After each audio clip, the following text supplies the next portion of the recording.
Hi, welcome to JM's second week of ZEPETOR class videos. Last week I have shown how to make clothing items for Zepeto on Marvelous Designer, and this week's topic is retopology, so I will be sharing two different ways to do retopology on the clothing item you made last week. Now I'll start with the one that uses a program called Instant Meshes. First of all, we'll start from exporting the clothing object you made on Marvelous Designer. You select all the patterns you want to export. Go to File, Export, Object Selected, and save it in the name you prefer. When you try to save, this pop-up window will show up. Make sure you check on Select All Patterns and check as Single Object and Weld. Because if you check on Unweld, the patterns you made will not be connected to each other, and you'll have to snap connect them together on Maya all over again, which is a waste of time, so make sure you check on Weld. And make sure you do not check on thick. This will automatically make your item double-sided, which means doubling the polygons, so make sure you do not check on thick and you check on thin. And you can uncheck on unified UV coordinates here, we do not need it. And just make sure the scale is set to centimeter because we will be taking this object back to Maya, and for Maya, centimeter is the suitable scale. And when you're done with all that, it's good to click on OK and the file will be exported. So now I'll move on to Maya LT and bring the file here.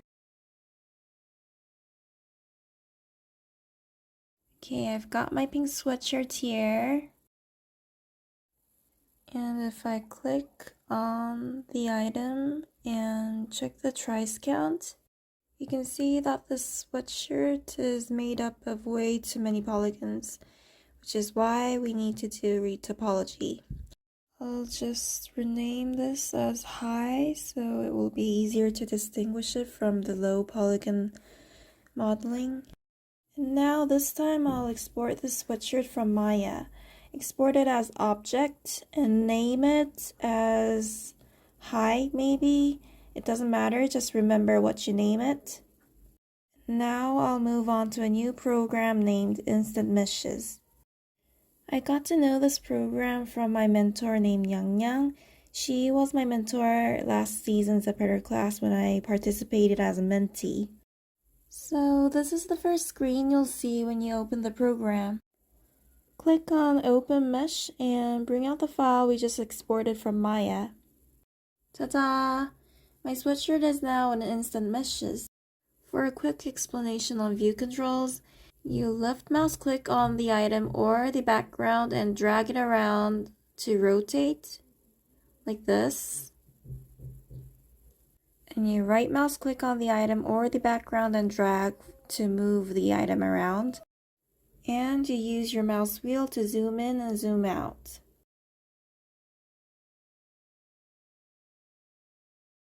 If you check on the left side of your screen, you'll be able to see this solve button here. Click on the upper solve button, not the one below. And you'll be able to see these color lines all over your item.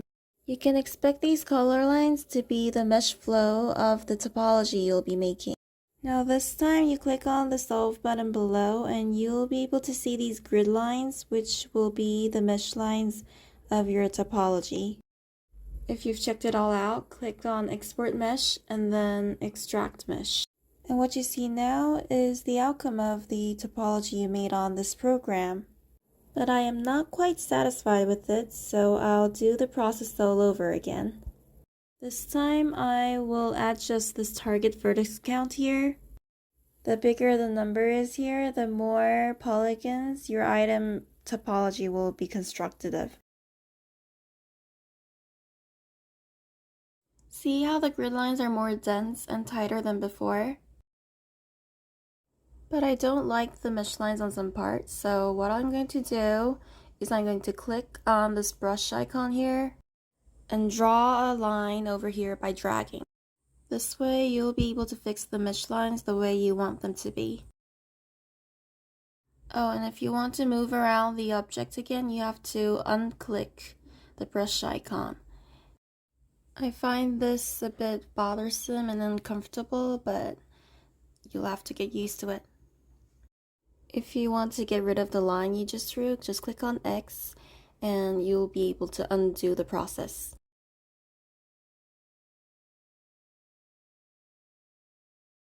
Keep moving around the item and check on parts you want to edit till you're satisfied.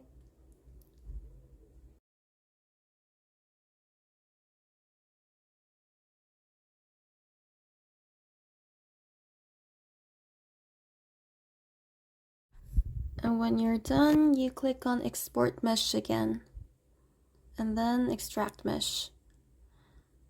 There, I've got it all finished here. Now, this is not complete. It's not the end of the topology we're doing. We can still see some holes and the mesh lines are a bit dirty, so we'll have to take this back to Maya LT and edit it there. You click on Save. Oh, and when you save this file, make sure you save it in the same name as before. So what I mean is that you'll have to overwrite it, otherwise it won't be saved. I don't know why, but that's the way it works here. So now I'll go back to Maya LT and bring the object here. There we go. Now we have both the high and low polygon objects here. This one is the high polygon. And this one is the low polygon we just made. It's really quite dirty. We can see a lot of holes here and there. And the mesh lines are really dirty. We'll have to tidy this up here.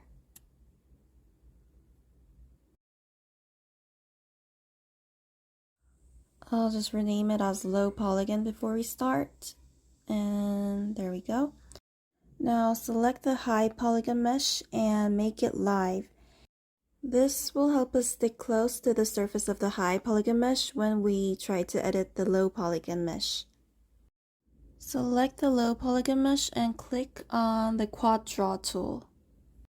By using Quad Draw, we are able to freely move around vertex, edge, and face. And when you drag around edge or vertex, you can merge it to a close nearby edge or vertex, like this. See how it automatically sticks to a vertex nearby?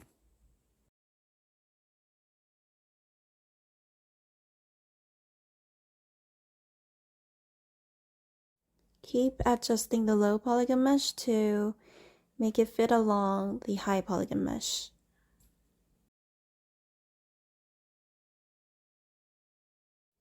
Oh, and when you're using Quad Draw, you can make a totally new vertex on an empty space, like this.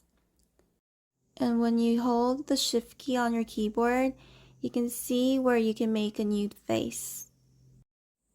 You click on it and a new face will be made, just like that. I'll speed up a bit for now.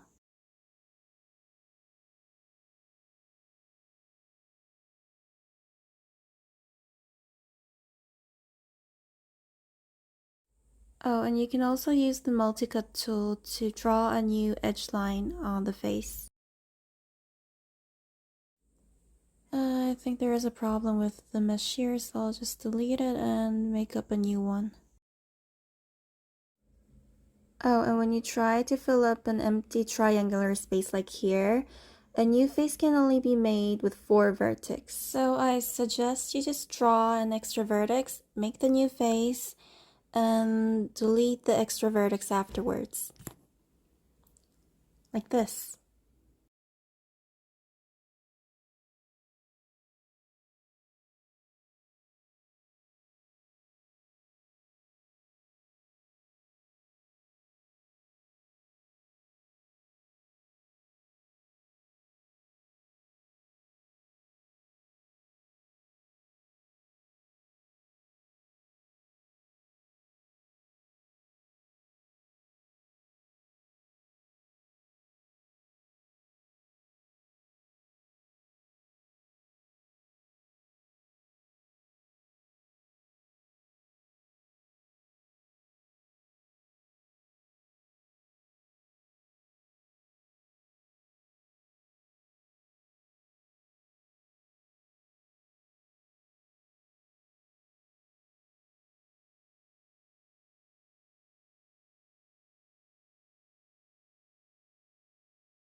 when you find an incomplete edge like this one here, make sure you draw a connecting edge by using multi-cut,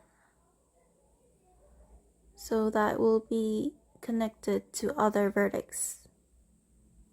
You should not leave these incomplete edges alone like this. But on the second thought, I think I won't do it like this. I'll undo what I just did, and what I'm gonna do, I'm going to give an extra subdivision line here, which I can do by holding on the shift key on my keyboard and just connect all of them together into a straight line like this. There we go. It looks more neat now. And I'll adjust the edges so that will look more in like a straight line. And I think it's much better now. Okay, I'm satisfied now. So that's pretty much all I need to explain about topology on Maya LT. I'll finish my video here. Thank you.